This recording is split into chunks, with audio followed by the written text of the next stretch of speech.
Hello, all. Stacy the Black Feather Intuitive, and welcome to Divinely Decked Tarot and Oracle Reviews done Stacy style. And today I woke up with a really cool inspiration. Well, hopefully you guys will find it cool. We are going to throw out here some blind deck date combinations. So let's have some fun connecting two random decks together and see what kind of chemistry we can come up with. This came out of a kind of a combo of me doing a combo reading, doing a combo video, which you can find on my channel as well if you're interested in my favorite combos of the moment. And recognizing that my combos maybe are a little bit different than other people's combos. And then today I was, I'd woken up this morning with all sorts of inspiration, and I was sitting outside doing my tarot journal, and I thought, you know what? I feel like I'm dating these decks, but I feel like I need to interview these decks in order to figure out which ones work best together for me.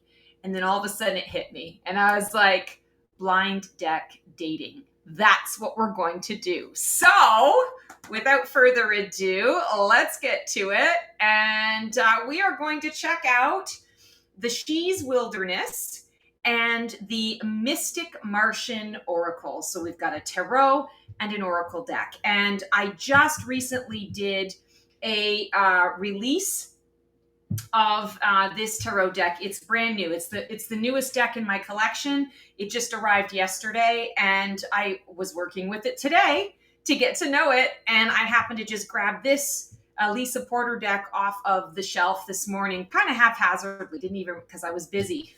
It was like, I got to get this done before I get the rest of my day going. And this is what came up. So I thought, you know what? Let's just have some fun with it. So blind deck dating. So we are going to start off here by doing first impressions. You know, when you're on a blind date, you don't know the person. You might have been given a picture of them so that at least you can find them, you know, sitting at the bar or in the restaurant, or you can meet them in the park, you know, whatever it is that you're doing. So let's just kind of do some first impressions here. Looking at the backs of the cards, they do have some similarity. I feel like first impressions, there are some similarities in the color. The style is not exactly the same, but there's still a lot of pizzazz. There's a lot of fire. There's a lot of movement here. We've got a lot of like circular, and I feel that there's a lot of circular here. You know, there's a little portal. We have the portal of the eye. There are a lot of spherical little bubbles and things going through the portal. We have stars all around that, obviously not a round shape, but similar in the structure of the card back and the card deck. I think it's really cool that it's bordered with a DNA strands, and here the border is, it looks like a kind of a zigzag. So there's some similarity in that as well. All right, so what do they think of each other on a physical level on those first impressions? So what's the first glance, and what's the shared vibe? Oh, this is interesting. Okay, so we have 10 of Wands, and we have the Lyrans, 11. So I think it's interesting, 10 and 11 coming up. Strength, courage, and bravery, 10 of Wands. Clearly she needs some strength to hold up what it is that she's got going on. This guy is looking at a sphere. So we've got her holding up the sphere. We've got him working on a sphere together. So I think that's kind of interesting. The colors don't match or don't blend, but they're not so off that it's off-putting. So that's kind of interesting. Let's take a look at another one. Oh, this one's cool. Okay, so the first thing that I'm drawn to is the main person in the picture is facing in the same direction as the main mantis being in this picture. So we've got 3 of Pentacles. The mantis is in the forest under the moonlight, working with some spherical energies and in amongst the trees.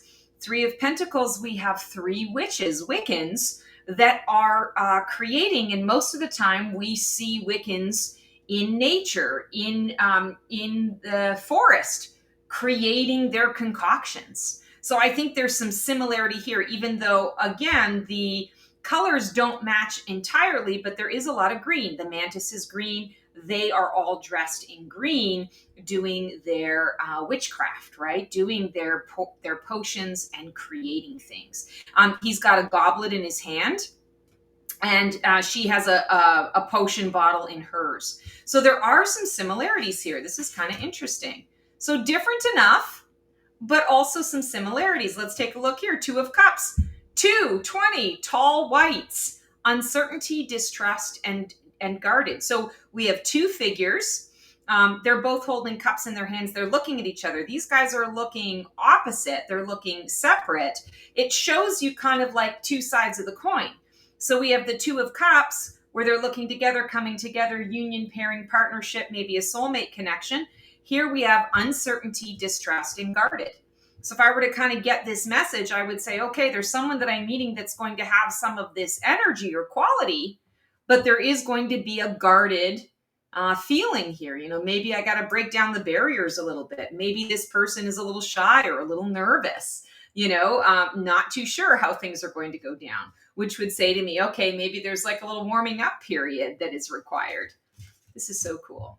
Oh my God. Okay, you can't make this shit up. So take a look at the figure in the Knight of Swords. She's facing in the exact same direction as the reptilian. She's almost in the same body shape as the reptilian. Now, she's a little bit svelte and, kind of the sexy pose. I wouldn't say he's a sexy pose, but his tail comes out in such a way that it sort of makes their bodies curve in the same way. They're looking in the same direction. They're even holding their hands in the same format.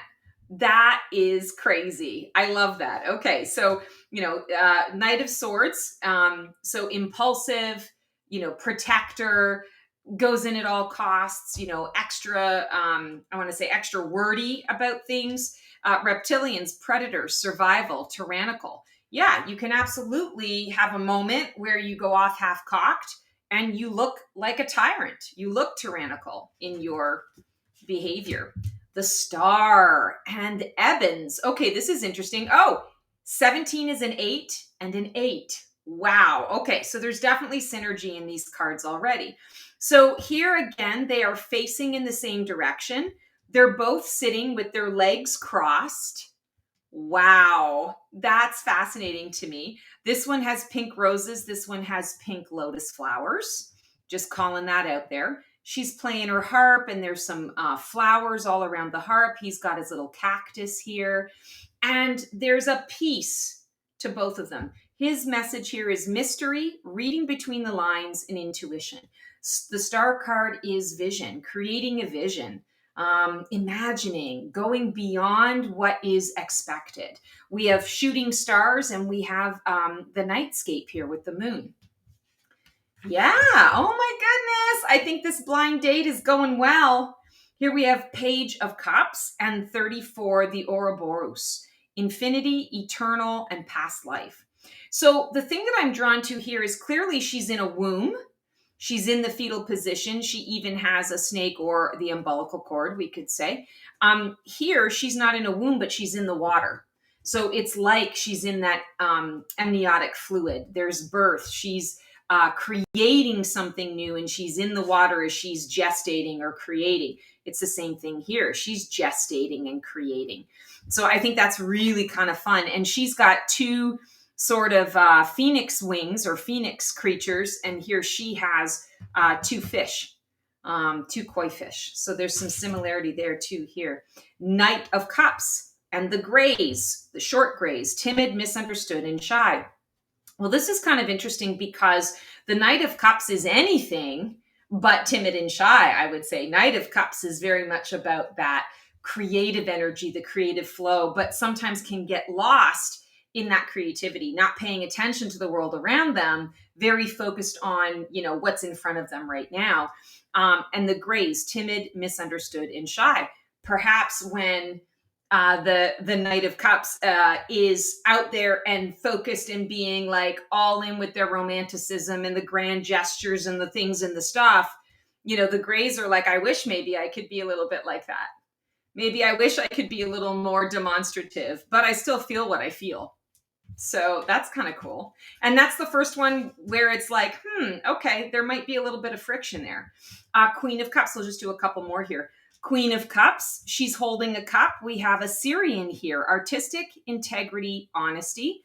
She's holding I think this is a dodecahedron. It's a Merkaba. She's holding that crystal in her webbed hand, and she's holding the cup in hers. There's nature and nature. She's got flowers in the cup, and she is out in nature, and they're both working their artistry. I love the integrity and the honesty as well, because the Queen of Cups, that emotional space, being very authentic, being very connected to their feelings and emotions, and compassionate. If you are a compassionate person, you're very likely going to have integrity, because you know what it feels like to be lied to and that it doesn't feel good. So you're going to always want to be truthful and honest. All right, we'll do a couple more here. King of Cups. Oh my God, look, they're looking exactly the same way. They even have the same hand positions for the most part. Like, that's just crazy. He looks a little bit like the Hierophant in this. So corrupt, unethical cults. King of Cups. Well, King of Cups reversed can absolutely be the leader of a cult, manipulative, manipulating people's feelings and emotions. They're not thorns. They're oh my God. Why can't I think of the name? The thrones. Oh my God. The thrones, even their thrones are similar. They have a similar ornateness to them. She's got green in hers and he's got green in his. Wow. Like, the synergy in this is just, it's like, wow. Okay. So now we have had our initial first impressions. I would say this blind date is going really well. So now let's ask the cards some poignant questions that we need to know. And the first question we're going to do is we're going to talk about the spark. What unique chemistry emerges when these two decks' voices are heard and blended together? Ooh, okay, that's the one that's popping out there. I'm going to move these up here. We're going to shuffle these bad boys up, and let's just see what we come up with. Interesting. King of Pentacles and the Star Seed. So when we're talking about the spark, what unique chemistry emerges when their voice blends? We're seeing two figures that are facing in opposite directions. One is looking at a sphere outside of the house. One is looking at the sphere in their hand. In this one, there is a second person involved in the mix. Starseed, self, memories, and identity.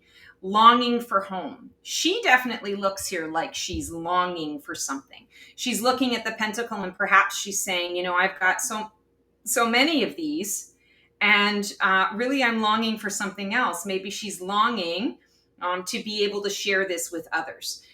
There's a lot of flowers, floral stuff around her, and there's a lot of floral stuff in this picture as well. I love the two kitty cats in here. So when we're talking about that unique chemistry, I feel like the chemistry is in maybe the differences, the loneliness, or the challenge that maybe brings them together. It's that unique chemistry that helps to create memories, to bring up memories, and to establish a new identity, and to feel like you're not so alone. Let's do the clash. Where might their personalities challenge each other or cause tension? This should be a really good one. I'll just actually move these right out of the way. I suppose I could have shuffled them up. So it's the first video, guys. So we're gonna get it down to a science in a little bit. All right. So the clash. Where might their personalities challenge each other or cause tension? So here we have the King of Wands and 25, air element, philosophy, discrimination, and empathy.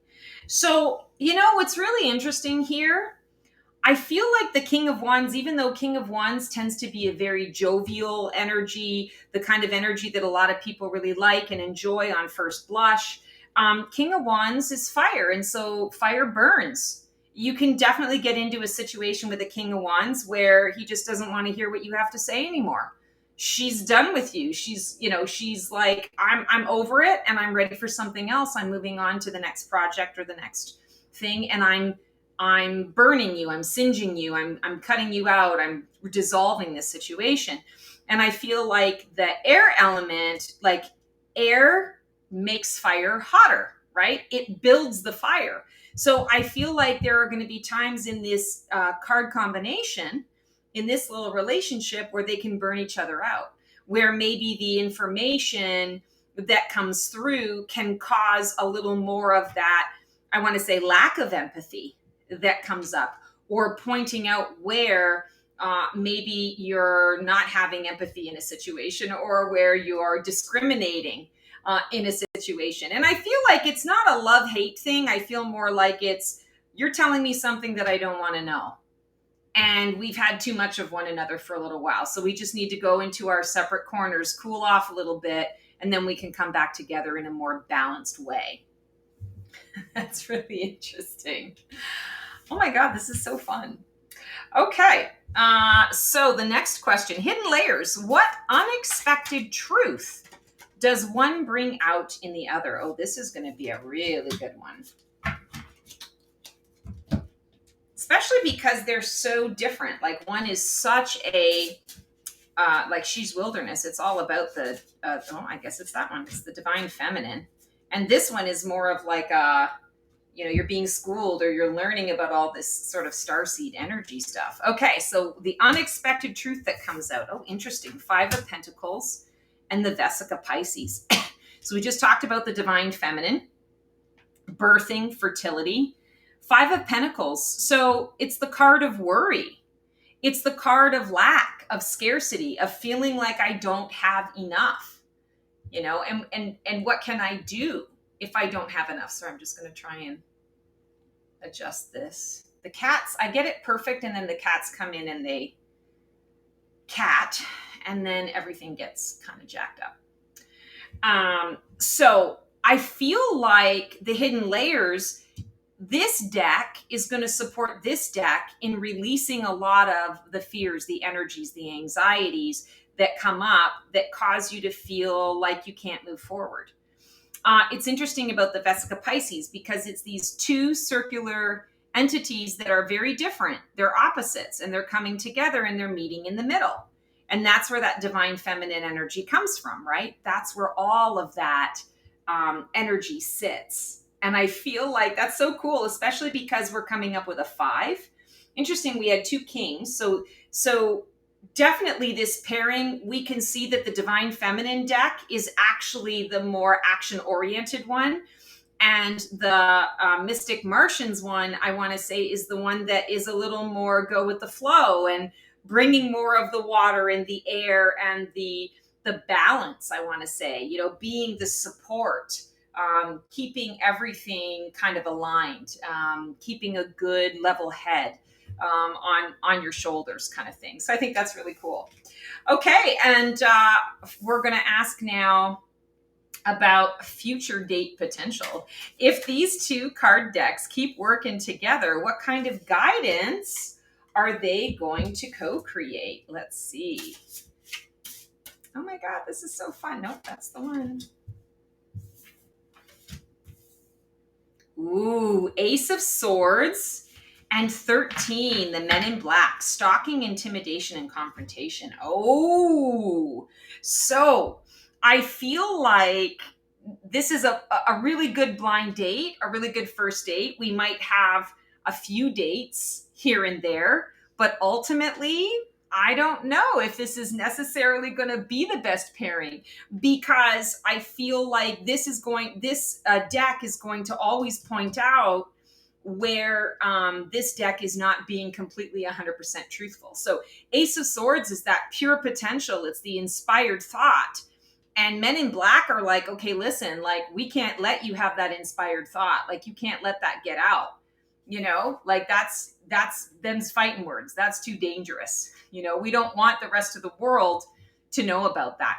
Maybe this is going to be, rather than like stalking and intimidation, maybe it's more like this deck is going to protect the wisdom, the guidance, the knowledge. It's going to protect the divine feminine from some of this stalking, this intimidation, this confrontation that comes from the ego voice. So I don't know. I want to say blind date went really well. Maybe there's a second date, maybe a third date, but ultimately I'm thinking, maybe this isn't like the best pairing in the world. Maybe this is the kind of pairing where you need a date to the wedding and you know this person and you guys, you have some chemistry, you like one another, you have some clash, and you just make it work for the night. It fills a need. So that is our blind deck date for Mystic Martian and She's Wilderness. OMG. Guys, it was so fun to do this. I've got a couple more that I'm wanting to do just as I'm kind of wetting my whistle with this. But I would love to hear your comments to see if this is something that you enjoyed, something that you like. I'm always looking to lighten the mood, to have a little fun. And, we all love tarot and oracle. And forgive me, if someone else out there has already done this, I apologize if I didn't see it and didn't know that this was a thing. This just came to me this morning. So I just love to be a part of it. Join me for the next episode. Can't wait to see you guys there. Take care, and we'll see you on the flip side. Transform well. That's our show for today. I hope you enjoyed it. It was great to connect with you guys. Please like, subscribe, and comment for more content like this. And feel free to follow me on Blue Sky for even more content every single day. Can't wait to see you guys next week for another installment of Black Feather Couture, Divining the VIP Life.